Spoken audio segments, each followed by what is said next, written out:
சனி மீனராசிக்கு வரும்போது இந்த ஆசிரியர்கள், இந்த டீச்சிங் ப்ரொஃபஷனில் இருக்கிறவங்களுக்கு கொஞ்சம், இந்த ரியல் எஸ்டேட் தொழிலில் இருக்கிறவங்க, இரும்பு தமிழ் மிஷின் சம்மந்தப்பட்ட வேலை செய்கிறவங்க, எண்ணெய் சம்மந்தப்பட்டது இருக்கிறவங்கள ரொம்ப விசேஷமாக யூஸ் பண்ணிக்கிட்டிங்கனாக்கா, சனி 6ஆம் வந்து கோர்ட்டு கேஸெல்லாம் இருக்குது இல்லையா, இப்போல்லாம் கோர்ட்டுக்கு போனால் அது எத்தனை வருஷம் ஆகுதுன்னு தெரியல.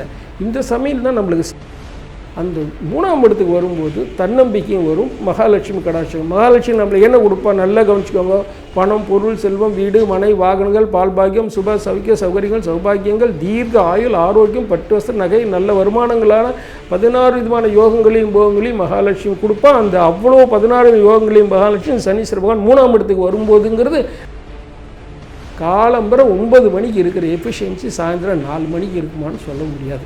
எல்லாம் வேலை செய்வோம், ஆனால் அந்த ஃபுல் எஃபிஷியன்சி மார்னிங் டைமில் இருக்குன்னு ஜென்ரலாக. அதே மாதிரி தான் இந்த சனீஸ்வர பகவான் இந்த 2.5 வருஷம், இந்த வர்ற 30 வருஷத்தில் இந்த 2.5 வருஷம் ரொம்ப 16 யோகங்களை கரெக்டாக பிளான் பண்ணிங்கன்னா வாழ்க்கையில் நிறைய.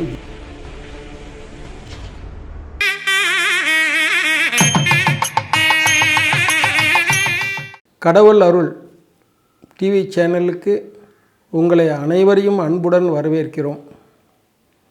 நான் அடியன் குருஜி கல்யாணராம் ஐயர், குரோம்பேட், சென்னையில் இருக்கிறேன். வருகிற மார்ச் மாதம் 6ஆம் தேதி ஸ்ரீ சனீஸ்வர பகவான் கும்பராசியிலிருந்து மீனராசிக்கு பெயர்ச்சி ஆகிறார்.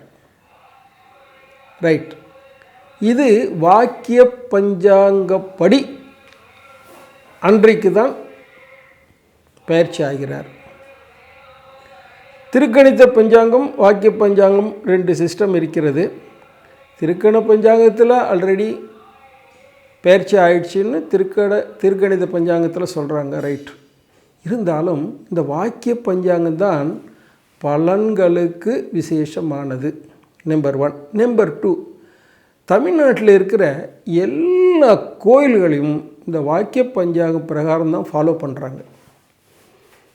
உதாரணமாக திருநள்ளார், அந்த கோயிலில் கூட அவங்க பப்ளிஷ் பண்ணிட்டாங்க, நாங்கள் இந்த சனிப்பெயர்ச்சி தான் நாங்கள் எடுத்துக்கிறோம், திருக்கணித பஞ்சாங்க பிரகாரம் நாங்கள் எடுத்துக்கலை.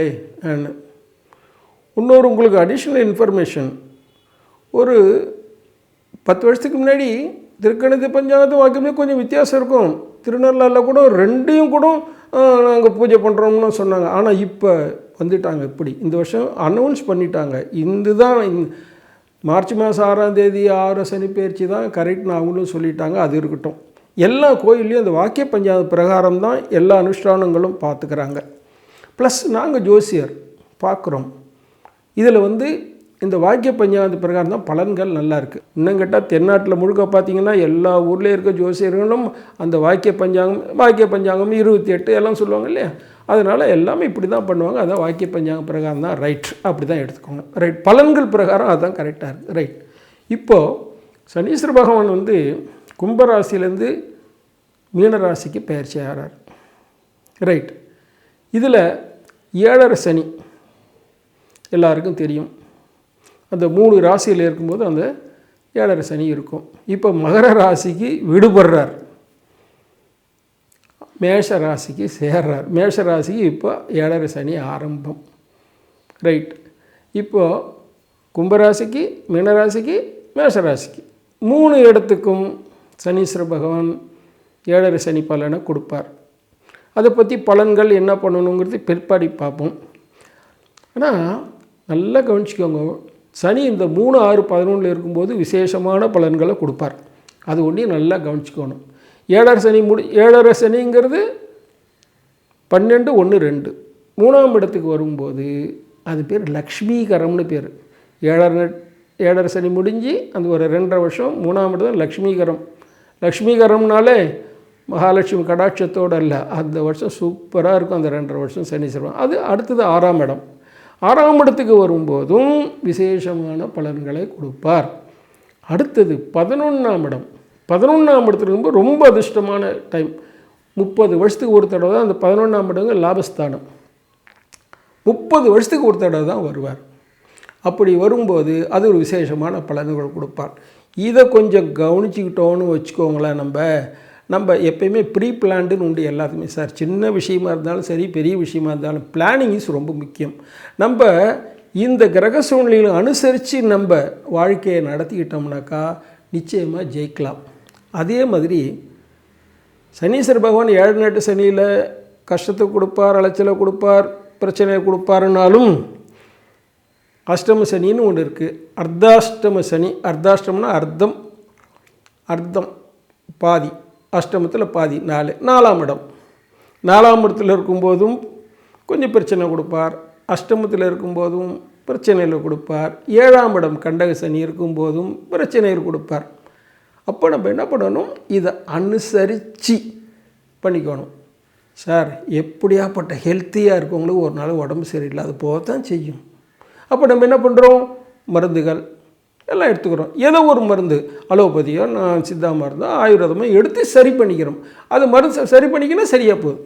அதே மாதிரி தான் தெய்வங்களுக்கும் நம்ம சரியான பரிகாரங்கள் செஞ்சுக்கிட்டோம்னாக்கா அந்த பரிகாரத்தை, அந்த பிரச்சனையிலேருந்து நம்ம விடுபடலாம் அந்த பரிகார பலன்களால். இன்னொன்று, எந்த தெய்வமும் நம்மளுக்கு கஷ்டம் கொடுக்கணும்னா அது பரிகாரங்கள் செய்ய விடாது. ஆனால் அதையும் மீறி தான் நம்ம பரிகாரங்கள் செய்யணும். பரிகாரங்கள் செஞ்சிட்டாக்கா அந்த கிரகம் நம்மளுக்கு கெடுதல் பண்ணாது. ஏன்னா அதுக்கெல்லாம் சத்தியத்துக்கு கட்டுப்பட்டதுகள். அதனால தான் சரியான பரிகாரத்தை கேட்டுட்டு சரியான பரிகாரத்தை செஞ்சு முடிச்சிட்டோம்னாக்கா நம்மளுக்கு நிச்சயமாக அந்த கிரகம் நம்மளுக்கு கெடுதல் பண்ணாது. உதாரணமாக சனீஸ்வர பகவான் எந்தெந்த இடத்துல இருக்காரோ அதுக்கு தகுந்த மாதிரி பரிகாரங்கள் நம்ம பண்ணிட்டோம்னாக்கா அவர் நிச்சயமாக நம்மளுக்கு கெடுதல் பண்ண மாட்டார். இதுதான் ரொம்ப முக்கியம். சார், இப்போது ஒரு ராசிக்கு ஒன்று தனித்தனி பலன்களை நம்ம பார்ப்போம். அது ரொம்ப முக்கியம். அது உங்களுக்கு எல்லாருக்கும் தேவைப்படுற விஷயம். கொஞ்சம் விவரமாக சொல்கிறேன், அதை கேட்டுக்கோங்க, அதை ஃபாலோ பண்ணுங்க. சிம்ம ராசிக்காரர்கள் உள்ள சனி பெயர்ச்சி பலன்களை இப்பொழுது பார்ப்போம். பொதுவாகவே சனீஸ்வர பகவான்னா கஷ்டத்தை கொடுப்பார்னு ஒரு அபிப்பிராயம் எல்லாருக்கும் உண்டு. சனீஸ்வர பகவான் 7.5 சனி இருக்கும்போது கஷ்டத்தை கொடுப்பார். அதாவது ஒரு ராசிக்கு 12ஆம் இடம், 1ஆம் இடம், 2ஆம் இடம் இருக்கும்போது கஷ்டத்தை கொடுப்பார். அதே சமயத்தில் அஷ்டம சனி இருக்கும்போதும் ரொம்ப கஷ்டத்தை கொடுப்பார். அர்த்தாஷ்டம சனி, அர்த்தம்னா பாதி, அஷ்டமத்தில் பாதி இருக்கிறதுல 4ஆம் இடத்துல இருக்கும்போது அந்த கஷ்டத்தை கொடுப்பார். 7ஆம் இடம் கலத்திரஸ்தானம், மனைவிஸ்தானம், கண்டக சனி, அதெல்லாம் கஷ்டத்தை கொடுப்பார். இதில் 7.5 சனின்னா கூட அந்த கஷ்டத்தை பிரித்து ஒரு 7.5 வருஷத்தும் கொடுப்பார். ஆனால் இந்த அஷ்டம சனி இருக்குது இல்லையா, இந்த 2.5 வருஷம் அப்போ படாத பாட அவஸ்தைப்படுத்துவார். இந்த 12 ராசிக்காரர்களையும் இந்த அஷ்டம சனி வரும்போது தான் கஷ்டம். கடகராசிக்காரருக்கு இப்போ தான் முடியுது, படாத அவஸ்தைப்படாங்க. பார்ப்போம், நாங்கள் யோசிக்கிறோம், பார்க்குறோம். கடகராசிக்காரெலாம் எவ்வளோ கஷ்டப்பட்டாங்கன்னு பார்த்தோம். இப்போ இந்த சிம்ம ராசிக்காரர்களுக்கு இந்த இப்போ அஷ்டம சனி வருது. அஷ்டம சனி கொஞ்சம் பொல்லாத சனி தான். அவர் நம்மளுக்கு கஷ்டம் கொடுக்குற டைம். இதை நம்ம நல்லா புரிஞ்சிக்கிட்டு ஹேண்டில் பண்ணணும். இல்லைன்னா சிக்கல் உண்டு. எப்படி சிக்கல் உண்டு, நம்மளுக்கு கஷ்டங்கள், குடும்பத்தில் கஷ்டம், பண கஷ்டம், மன கஷ்டம், எதிரிகளால் பிரச்சனைகள், கடன்களால் பிரச்சனைகள், நோயால் பிரச்சனைகள், இவ்வளோ பிரச்சனையும் வர்ற நேரம்தான் இது. அரசியலில் இருக்கிறவங்களுக்கு சங்கடமான நேரம். பிஸ்னஸில் இருக்கிறவங்களுக்கு எதிர்பார்க்காத நஷ்டங்கள், கஷ்டங்கள். லேபருங்க அவ்வளோ சாதகமாக இருப்பாங்கன்னு எடுத்துக்க முடியவே முடியாது. லேபர் சரியில்லைன்னா பிரச்சனைகள் வரும். வீட்டு வேலைக்காரி கூட எவ்வளோ நாள் லீவ் போடுவாங்கன்னு தெரியாது. நம்மளுக்கு அது அவஸ்தை. கரெக்ட் தானே? அதே மாதிரி தான் நம்மளுக்கு எல்லா விஷயத்துலேயும் ஒட்டுமொத்தமான கஷ்டங்கள் வர்ற நேரம் இந்த சிம்மராசிக்காரர்களுக்கு. நான் பயப்படுறதுக்காக சொல்லலை, உஷாருக்காக சொல்கிறேன். ஏன்னா நம்மளுக்கு எதிர்காலத்தில் கொஞ்சம் கஷ்டம் வரப்போகுதுன்னா அது எப்படி ஹேண்டில் பண்ணணும்னு நம்மளுக்கு புரிஞ்சுக்கணும், தெரிஞ்சுக்கணும். அப்போ தான் அதை ஜெயிக்க முடியும். நம்மளுக்கு இன்றைக்கி கஷ்டம் வரப்போகுது, ரைட்டு சார், மழை வருதுன்னா அது அந்த மாதிரி ப்ரிப்பேர்டாக நம்ம போவோம். வெயில் அதிகமாக வெயில் இருக்கா அது அந்த மாதிரி ப்ரிப்பேர்டாக போகும். முதல்ல ப்ரிப்பேர் பண்ணிக்கிறோமா இல்லையா? அதே மாதிரி நம்ம கஷ்டம் வரும்போது தெரிஞ்சுக்கணும். தெரிஞ்சுக்கிட்டு அதுக்கு தகுந்த மாதிரி ப்ரிப்பேர்டாக இருந்தோம்னா பயம் கிடையாது. எது நடந்தாலும் நடக்கட்டும், அது தப்பு. சரி, யோசிச்சுக்கணும். நம்ம அதே சமயத்தில் எல்லாருமே sir health checkup, master checkup ஒரு 2 வருஷத்துக்கு 3 வருஷத்துக்கு பண்ணிக்கிறாங்க. தப்பாக ரைட்டாங்கிறது கூட அதில் இருக்க என்ன ப்ளஸ் பாயிண்ட்னா, நம்ம உடம்புல என்னென்ன ப்ளஸ் மைனஸ் இருக்குன்னு தெரியும். ப்ளஸ் இருந்தால் ஓகே, சந்தோஷம். மைனஸ் இருந்தால் நான் சரி பண்ணிக்கணும். கரெக்டாக பண்ணிக்கிறோம். இப்போ எல்லாருமே ஒரு காலத்தில் மாஸ்டர் செக்கப்னா தெரியாது. இப்போ எல்லாருமே ஒரு ரொட்டீனாக ஒரு 2 வருஷத்துக்கு ஒரு தடவை மாஸ்டர் செக்கப் பண்ணிக்கிறாங்க, எல்லா ஏஜ் குரூப்பும். அப்போ என்ன ஆகுதுன்னாக்கா, நம்ம அதே மாதிரி இப்போது இந்தந்த விஷயங்கள் நம்மளுக்கு அந்த மாதிரி மைனஸ் பாயிண்ட் வருதுங்கும்போது நம்ம தெரிஞ்சுக்கிட்டோம்னா நம்ம கஷ்டங்கள் குறையும், பிரச்சனைகள் குறையும், ப்ளஸ் பாயிண்ட்டை கூட ஆக்கிக்கலாம். எல்லா விஷயத்திலும் ப்ளஸ் பாயிண்ட் ஆக்கலாம். உஷாராக இருக்கிறோம், அது தகுந்த மாதிரி பிளான் பண்ணிக்கிறோம், ப்ளஸ் பரிகாரங்கள் இதையும் சேர்த்து பண்ணிக்கும்போது ஈஸியாக இந்த கஷ்ட காலத்தை கடந்து வந்துடலாம். பயப்படணுன்னு அவசியம் கிடையாது. டாக்டர்கிட்ட போனோம்னா நம்மளுக்கு பயம் வந்துடும், டாக்டர் என்ன சொல்ல போகிறான்னு. இன்னொரு உதாரணம் கூட சொல்கிறேன், நல்லா கவனிச்சிக்கோங்க. ஒருத்தவங்க ஹார்ட் அட்டாக் வருதுன்னு வச்சுக்கோங்களேன், டாக்டர் சொல்லுவாங்க ஒரு 2 மணி நேரத்துக்குள்ளார இந்த கிரிட்டிக்கல் ஹவருக்குள்ளார போய் சேரணும் அப்படின்னு. அதுக்குள்ளார போனால் கண்டிப்பாக காப்பாற்றிடலாம். அவங்க ஃபஸ்ட் எய்ட் பண்ணிவிடுவாங்க. அந்த கிரிட்டிக்கல் ஹவர் நம்ம அது தெய்வ அனுகிரகம் தான். ப்ளஸ் நல்லா கவனிச்சிக்கோங்க, பயம் இதுதான் ரொம்ப முக்கியம். அதில் அந்த பயம்ங்கிறது வரவே கூடாது. அந்த பயம்னு வந்ததுன்னா என்ன ஆகும்னாக்கா, ஐயோ நம்மளுக்கு ஹார்ட் அட்டாக் வந்துடுச்சான்னு பயம் வந்துச்சு, என்ன ஆகும், உங்களுக்கு பல்ஸ் ரேட் ஏடாகுடமாகும், சுகர் லெவல் அதிகமாகும், பிபி லெவல் அதிகமாகும். இதுதான் பிரச்சனை பண்ணணும். பரவாயில்ல சமாளிச்சுக்கலாம், பகவானே, ஆண்டவனே, கடவுளே, கொஞ்சம் தைரியமாக இருந்தால் அந்த கிரிட்டிக்கல் ஹவரில் கொஞ்சம் சமாளிச்சிடலாம், போயிடலாம், ஜெயிச்சிடலாம். இதுதான். ஆனால் அந்த சமயத்தில் பயப்பட்டால்தான் எல்லாமே இடகுடமாயிடும். இதில் நம்ம புரிஞ்சிக்க வேண்டியது என்னன்னா, கஷ்டம்னு வந்தாச்சு, பயப்படாமல் தெய்வ அனுகிரகம், கஷ்டம்னு வந்தாச்சு, அப்போ தெய்வ அனுகிரகத்தாலையும் தன்னம்பிக்கையாலையும் தைரியத்தாலையும் தான் இது ஜெயிக்க முடியும். அதே மாதிரி நேரம் தான் இப்போ சிம்மராசிக்காரர்கள் தைரியமாக அதை ஃபேஸ் பண்ணணும். ப்ளஸ் பரிகாரம் சனீஸ்வர பகவானோட ப்ளஸ் குலதெய்வ பரிகாரம். ஏன்னா ரொம்ப கஷ்டம் கொடுக்குற டைம். குலதெய்வம் நம்மளை காப்பாற்றுறதுக்காக எப்பயுமே காத்துக்கிட்டு இருக்க தெய்வம். எங்கே போனாலும் கூட காப்பாற்றுறது குலதெய்வம். நம்ம குலவர்த்தி, கோத்திரவர்த்தி, வம்சவர்த்தி, புத்திரவர்த்தி, குடும்பவர்த்திக்கு காரணமானது குலதெய்வம். அப்போ அஷ்டம சனி நேரம் சனீஸ்வர பகவான் குலதெய்வத்தையும் இஷ்ட தெய்வத்தையும் பிரார்த்தனை பண்ணிக்கிட்டாக்கா இது ஈஸியாக நம்ம சமாளித்து வர்றதோட நம்மளை இருக்கிற மைனஸ் பாயிண்ட் எல்லாத்தையும் ப்ளஸ் பாயிண்ட் ஆக்கிக்கலாம். அதான் முக்கியம். அப்படியே மைனஸ் தான் இருந்துடாது எல்லாருமே. இது நம்ம புத்திசாலித்தனமாக நம்ம எக்ஸ்ட்ரா ஒர்க்கு, எக்ஸ்ட்ரா அலைச்சல், எக்ஸ்ட்ரா கமிட்மெண்ட்டு இதானாலும் வச்சு ஜெயிச்சிடணும். அதுக்கோசரம் நம்ம பயந்து உட்காந்துட வேண்டிய அவசியம். ஐயோ பாஸ்டம் சனி வந்துடுது, இனிமேல் நம்மளுக்கு ஒன்றும் நடக்காது அப்படிலாம் கிடையாது. முதல்ல சொன்ன மாதிரி தான், சனியை பேர் கொடுப்பாரும் இல்லை கெடுப்பாரும் இல்லை. இது கொஞ்சம் கெடுக்கிற டைம் தான். ஆனால் அவர் கொஞ்சம் நல்லா பிரீத்தி பண்ணிட்டோம்னாக்கா இந்த கஷ்டங்கள்லாம் கொடுக்காமல் அவர் கண்டிப்பாக நம்மளுக்கு நல்லது பண்ணுவார். இருந்தாலும் குடும்பத்தில் கல்யாண விஷயங்கள் கொஞ்சம் லேட்டாகிறதுக்கு வாய்ப்புகள் இருக்குது. புத்திரபாக்கியம் கிடைக்கிறதுக்கு வாய்ப்புகள் இருக்குது. வீடு மனை வாகனங்களுக்கு எதிராக சின்ன சின்ன தடங்கல்கள் வரலாம். எல்லாத்துலேயுமே ஒரு சின்ன சின்ன தடங்கள் வரலாம். இந்த டைமில் அஷ்டமி சனின்னா தடங்கள் வரும். அந்த தடங்கள்லாம் வராமல் இருக்கிறதுக்கு பரிகாரங்கள் பண்ணி சமாளித்து ஜெயிச்சிடலாம். ஏன்னா பரிகாரம் பண்ணிட்டா சரியாகப்படும். வேலை தேடுறவங்களுக்கும் கொஞ்சம் சிரமங்கள் இருக்கத்தான் செய்யும். உடனே கிடைக்கும்னு சொல்ல முடியாது. சார், தெய்வத்தான் ஆகாதெனினும் முயற்சி தன் மெய்வருத்த கூலி தரும். தெய்வத்தால் அஷ்டமி சனியால் கிடைக்கலனா கூட தான் பிரார்த்தனை, முயற்சி எல்லாம் இருந்ததுன்னா ஜெயிச்சிடலாம். நான் முதல்ல சொன்ன மாதிரி ஏன் இந்த டைம் நம்ம அனலைஸ் பண்ணிக்கணும்னாக்கா, நம்மளுக்கு கஷ்டம் வரப்போகுதுன்னு தெரிஞ்சு அதுக்கு உண்டான பரிகாரங்களும் உழைப்பும் அதுக்கு உண்டான நம்ம என்னென்ன பண்ணணும்னு தெரிஞ்சு பண்ணிக்கிட்டு அது ஜெயிச்சிடலாம். அஷ்டம சனி ஒரேடே ஒருத்தரை படுக்க வச்சிடாது. நம்ம என்ன பண்ணணும், எக்ஸ்ட்ரா ஸ்டெப்ஸ் எடுக்கணும், வேறு வழி இல்லை. அடுத்து 2 வருஷம் கழிச்சு நல்ல டைம் வரும், அப்புறம் பார்த்துக்கலாம். ஆனால் இப்போ வந்து எக்ஸ்ட்ரா உழைப்பு வேணும், எக்ஸ்ட்ரா பரிகாரங்கள் வேணும், இதை பண்ணிக்கணும். ரைட்டு. அதனால் ரொம்ப மைனஸ் பாயிண்ட்டுன்னு சொன்னால் மைனஸை ப்ளஸ் ஆக்கிக்கலாம். எப்பயுமே சரி, எல்லாம் மைனஸ் ஆகிருந்தாலும் தெய்வ அனுகிரகத்தால் ப்ளஸ் நம்ம ஆக்கிக்க முடியும். அதே மாதிரி வெளிநாட்டில் இருக்கவங்களுக்கு கொஞ்சம் சிரமங்கள் இருக்கத்தான் செய்யும். இந்த அஷ்டமி வேலை, எக்ஸ்ட்ரா வேலைகள், எக்ஸ்ட்ரா செலவுகள், கொஞ்சம் மன உளைச்சல் எல்லாம் இருக்கத்தான் செய்யும். இருந்தாலும் பரிகாரம் தான் இதுக்கு ஒரே ஒரு. ஆனால் நோய் நொடி இருக்கவங்களுக்கு கொஞ்சம் சங்கடம்தான். எக்ஸ்ட்ரா மருத்துவ செலவுகள் இருக்குது, கொஞ்சம் அலைச்சல்கள் இருக்குது. அரசியலில் இருக்கவங்களுக்கு கொஞ்சம் சங்கடமான நேரம்தான், கொஞ்சம் ஜாக்கிரதையாக இருக்க வேண்டிய நேரம்தான். அனாவசியமாக செலவு பண்ணுறதெல்லாம் கொஞ்சம் ஜாக்கிரதையாக பார்த்திக்கணும் தான். பெருசாக ஜெயிக்க முடியும்னு இப்போ எதிர்பார்க்க முடியாது. ஜாக்கிரதையாக இருந்துக்கோங்க.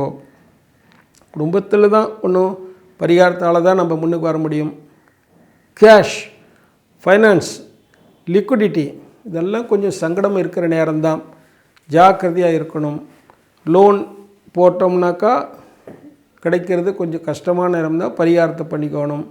ஆனால் இந்த நேரம் என்ன பண்ணோம்னா, இந்த பண கஷ்டம் இப்போல்லாம் சொல்கிறாங்க இல்லையா, இந்த கந்து வட்டி, அதிகமான வட்டி அதெல்லாம் போகிறாங்க. இந்த டைமில் அஷ்டம சனியில் போய் அதில் போய் மாட்டிங்கன்னா அதில் விடு வர்றதே கஷ்டம்.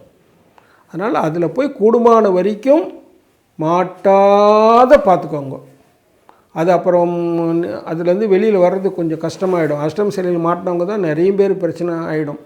அதனால் வந்து அந்த டைம் நம்மளுக்கு அஷ்டம சனியில் மைனஸ் பாயிண்ட் நிறைய இருந்தாலும் முதல்ல சொன்ன மாதிரி தான் ப்ளஸ் பாயிண்ட் ஆக்கிக்கலாம். அதுக்கு நம்மளுடைய பிளானிங், நம்மளுடைய முயற்சி, நம்மளுடைய நல்ல பரிகாரங்கள், தெய்வ அனுகிரகங்கள் இது ரொம்ப முக்கியம். இதை நம்ம சாதகம் ஆக்கிட்டோம்னாக்கா நம்மளுக்கு சிம்மராசிக்கு ரொம்ப பயப்பட வேண்டிய அவசியம் இல்லை. அவர் கொடுப்பாரும் இல்லை, கெடுப்பாரும் இல்லை. இப்போ கெடுக்கிற டைம் தான். இருந்தாலும் சார் நம்மளுக்கு ஒரு தெய்வம் எவ்வளோதான் கெடுதல் பண்ணணும்னு இருந்தாலும் அவர் குளிர வச்சுட்டோன்னு வச்சுக்கோங்களேன், நல்லாவே ஆகிடும். ஒரு சின்ன உதாரணம் சொல்கிறேன், பர்சனல் விஷயம். ஒரு இடம் தண்ணி கிடைக்கலன்னு போர் போட்டோம். தண்ணி கிடச்சா பரவாயில்லன்னு ஒரு தடவை போட்டோம். 1.5 லட்சம் ரூபாய்க்கு மேலே செலவாகுது. ஒரு தடவை போட்டோம், 2 தடவை போட்டோம், 3 தடவை போட்டோம், 4 தடவை போட்டோம், தண்ணியே கிடைக்கல.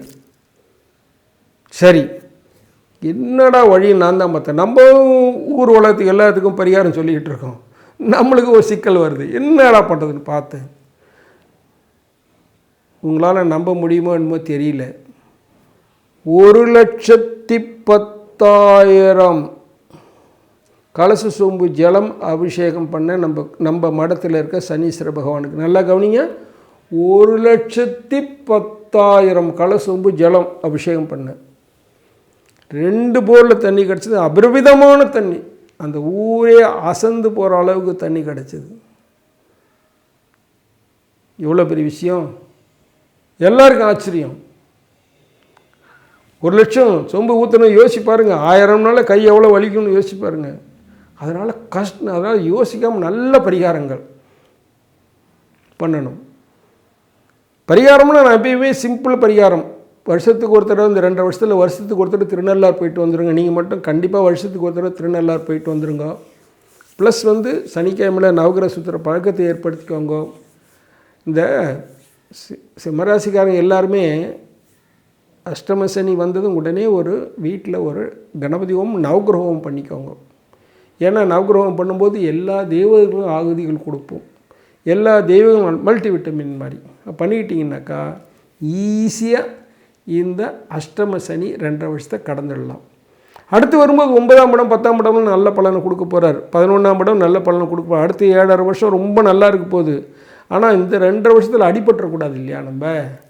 அதனால் சார் ஒரு ரொம்ப லெவல் குறைஞ்சிட்டா ஏந்திருக்கிறது கஷ்டம். ஹெல்த்து ஓரளவுக்கு ரொம்ப டவுன் ஆகிடுச்சுன்னா அது இம்ப்ரூவ் பண்ணுறது கஷ்டம். ஓரளவுனா இம்ப்ரூவ் பண்ணிக்கலாம். அதனால் இந்த ஜாக்கிரதையாக இருக்க வேண்டிய டைம். ஜாக்கிரதையாக இருக்கிறதுல முக்கியமான விஷயமே நம்ம சொல்கிற இந்த செலவில்லாத பரிகாரங்கள் தான். அதே சமயத்தில் செலவில்லாத பரிகாரம் இந்த 2-3 சேர்த்துக்கோங்க. உங்களால் முடிஞ்ச உதவி ஏழைகளுக்கு, ட்ரவுண்டடன் இருக்காங்க இல்லையா, அவங்களுக்கு அன்னதானம் இதெல்லாம் கொஞ்சம் செஞ்சுக்கிட்டிங்கன்னா அந்த அஷ்டம சனியை ஈஸியாக நம்ம ஜெயிச்சிடலாம். பயப்பட வேண்டிய அவசியம் இல்லை. சனீஸ்வர பகவான் வந்து எல்லாரையும் அப்படியே ஒரேடே கெடுத்துருவான்னு அர்த்தம் கிடையாது. அவர் சனீஸ்வர பகவான் மாதிரி கொடுப்பாரும் இல்லை. அவரால் பல கோடி பலாயிரம் கோடி சம்பாரிச்சவங்களாம் இருக்காங்க. சனீஸ்வர பகவான் கொடுத்தாருன்னா அதுக்கு அளவே கிடையாது. ஆனால் பின்னாடி வரப்போகுது உங்களுக்கு நேரம். இப்போதைக்கு ஜாகிரதையாக இருக்கும். கடவுள் அருள் டிவியை பார்த்தமைக்க நன்றிகள். மேலும் இது போன்ற தகவல்களை தெரிந்து கொள்ள கடவுள் அருள் டிவியை சப்ஸ்கிரைப் செய்யுங்கள். மறக்காமல் பெல் ஐக்கானை கிளிக் செய்யுங்கள்.